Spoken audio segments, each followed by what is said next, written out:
Olá, professor Vítor Araújo vai agora falar sobre campos conservativos.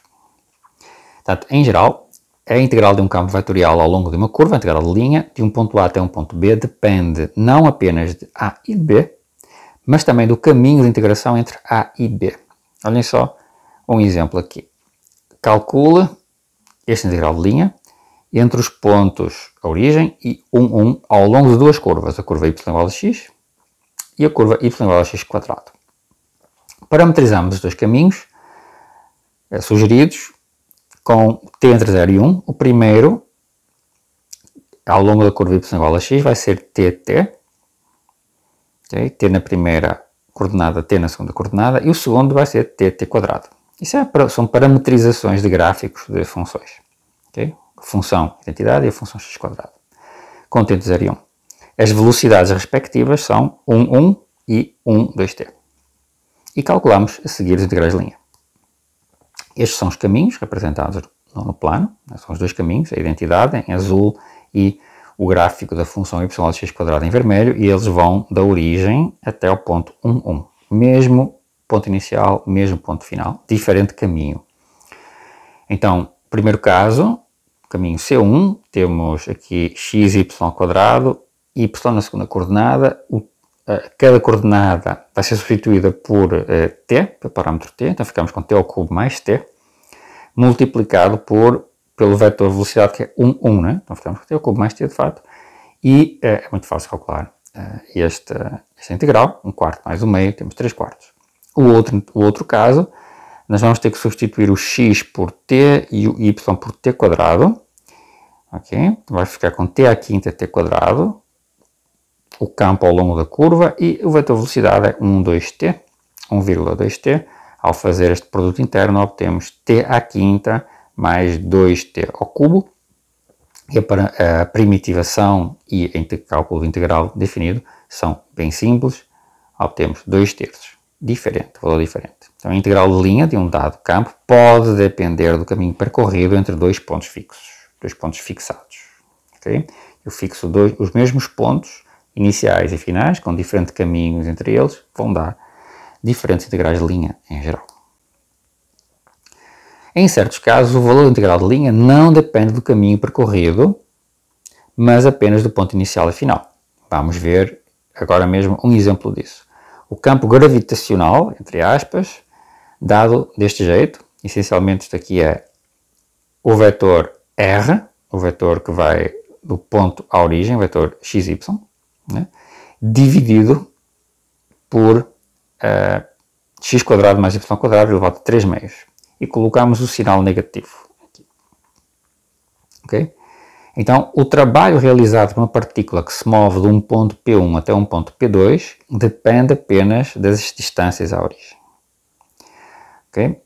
Vamos ver que isto é sempre verdade. Suponhamos que o caminho entre os dois pontos é dado por uma curva regular, xt, yt, okay? E que no início eu estou em P1 e no final eu estou em P2. Eu não digo qual é a curva, pode ser uma curva qualquer. Okay? E vamos calcular e mostrar que só depende do ponto final e do ponto inicial. Como é que nós fazemos isso? Bom, calculamos a integral de linha, substituímos a definição do campo, né? O xy, aqui o x² e y² elevado a 3/2, sinal negativo, e aqui o vetor velocidade. Okay? Ao fazermos o produto interno, nós obtemos esta expressão aqui. Okay?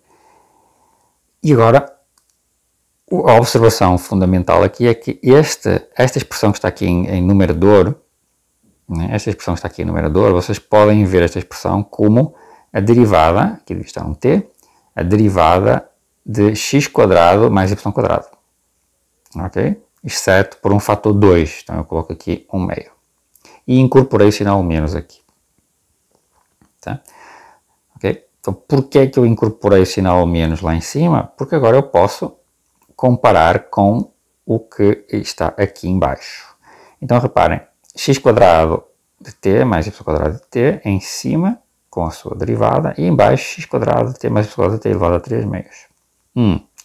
Eu tenho aqui, né, algo que parece que envolve a derivada do x² mais y² de t, da função x² mais y². Ok? Então, de fato, podem verificar que isto é a mesma coisa que a derivada de x² mais y² elevado tudo ao menos 1/2.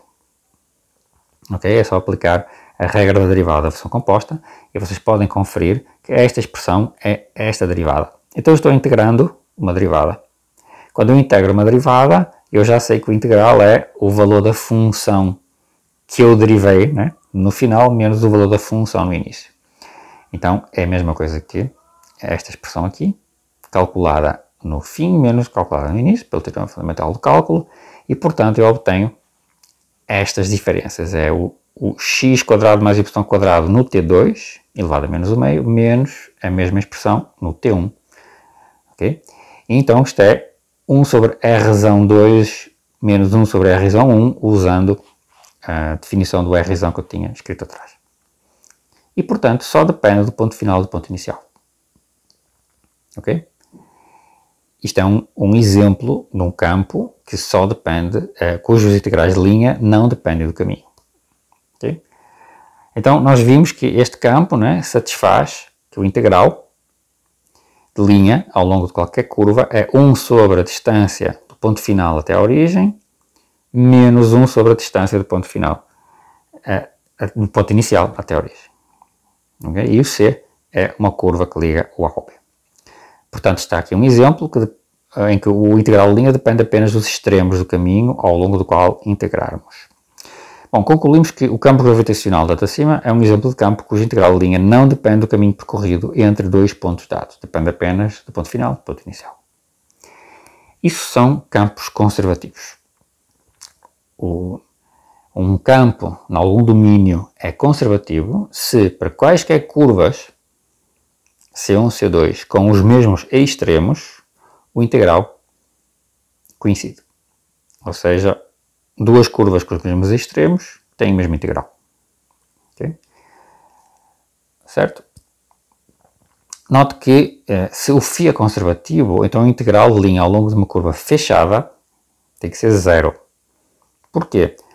Porque se C1 e C2 são duas curvas com os mesmos extremos, então a curva C1 menos C2 é uma curva fechada, é uma curva que vai de A até B, depois de B até A. Okay? Lembrem que menos C2 é curva C2 percorrida no sentido contrário. E, portanto, se o φ é conservativo, o integral de C1 menos C2, que é uma curva fechada, é o integral de C1 menos o integral de C2. Mas o integral de C1 é igual ao integral de C2, porque o campo é conservativo, e o C1 e o C2 são duas curvas que têm os mesmos extremos. Portanto, esta diferença é 0. Okay? Fisicamente, ao longo do caminho fechado, este campo não realiza trabalho, ou seja, a energia não varia, é conservada, e daí o nome de campos conservativos, que preservam a energia. Okay? Reciprocamente, se para um dado campo todas as integrais de linha ao longo de qualquer curva fechada se anulam, então o campo é conservativo. Okay? Estão dadas duas curvas com os mesmos extremos, então o C1 menos C2 é uma curva fechada. Tá? E, portanto, eu tenho que ter que o integral é nulo se eu assumo que toda a curva fechada tem integral nulo. Mas isso significa que vale isto, ou seja, o integral de linha entre duas curvas que começam e terminam no mesmo ponto é igual. Ou seja, um campo é conservativo se e só se a integral de linha ao longo de qualquer curva fechada se anula. Okay? Nós vimos que se ele for conservativo, então a integral de linha ao longo de toda a curva fechada se anula. Se a integral de linha em torno, ao longo de toda a curva fechada se anula, então isso significa que a integral de linha só depende do ponto final do ponto inicial. Exemplo de cálculo de integrais de linha num campo conservativo. Seja φ, campo conservativo no plano. Se a integral de linha ao longo da curva AOB da figura é igual a 3/5, ora, AOB é isto aqui, AOB. Calculo a integral de φ ao longo dos caminhos A, C, B, B, D, A e A, B, C, D, A. Okay? Então, note que ACB, E AOB, portanto, AOB, ACB, têm as mesmas extremidades. Logo, já que o φ é conservativo, a integral de linha sobre ACB tem que ser a mesma que AOB. Portanto, é 3/5. Porque já nos disseram que a integral em AOB é 3/5. Okay? O BDA, eu tenho os mesmos extremos invertidos. Né? Para BDA, observe que BDA mais AOB é um caminho fechado. Okay? E uma vez que φ é conservativo, então o integral de BDA mais o integral de AOB é 0. Logo, o integral de BDA é menos o integral de AOB. Menos 3/5. Okay? Ou seja, BDA, juntamente com AOB, é um caminho fechado. Certo? Então, a soma dos dois caminhos tem que ser 0. Finalmente, ACBDA é outro caminho fechado. Portanto, o integral de linha ao longo deste caminho é 0. E resolvemos o exercício. Em seguida, falaremos de campos gradientes e uma versão do teorema fundamental do cálculo para cálculo vetorial.